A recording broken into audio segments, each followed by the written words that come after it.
So I ride a motorbike, and the bike before the one I've got now, I customised a little bit. I just couldn't leave it alone. I was tinkering, and I changed the headlight on it. And I went out one night on it, quite a long way, and the headlight failed. So my main beam went out, and I managed to get home on like side lights, and it was literally like 5 miles an hour, like leaning over the front to see what on earth I was riding into. And it really made me think about the headlights, and obviously it's a check that you have on your car to make sure you've got full beam, side lights, running lights, everything.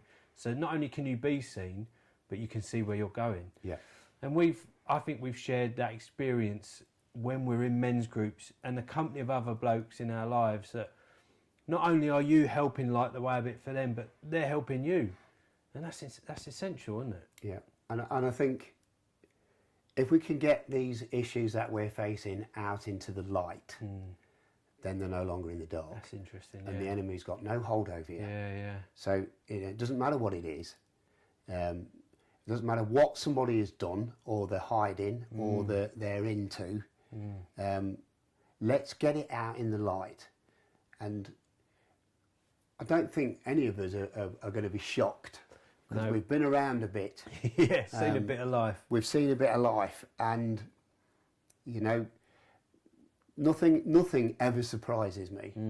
But I just want to encourage those guys, doesn't matter what it is, get it in the light, and then it's no longer in the dark.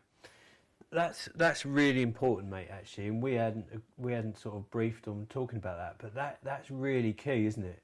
Bringing stuff to the surface, to the light, and knowing that the men around you won't judge you. Yeah. And that's a decision, or almost a bond and an agreement you have to make.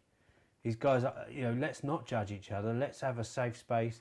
What is told here isn't carried into every corner of life. No. We deal with it here and we leave it here. Because I think a lot of guys are in the shadows, if you like, feeling disqualified, ashamed, embarrassed, and certain things that they would want to bring to the surface. They think, this church bunch of blokes just couldn't handle it. And that's desperate, isn't it? That men are in this war zone we talk about, and feeling unable to go to their perhaps closest guys with the truth. Yeah. What can we do to help that? I mean, is it just conversation? Is it friendship? Is it setting those parameters and say, let's create a space where we do this stuff? It's creating those spaces, and it is again that accountability going on. Yeah. And relationships, and really getting to know somebody. Really getting to know somebody. Yeah. And there's all sorts of reasons why we've lost that ability to forge those really close relationships, and there's lots of reasons for that.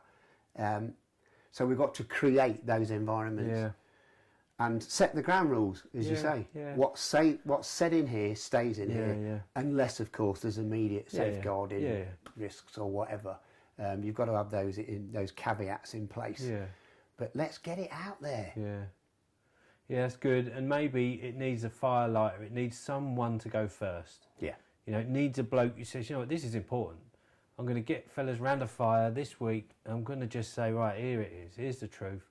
And let's start a culture of, honest, brutal accountability, honest truth. And let's be the men we need to be. Absolutely.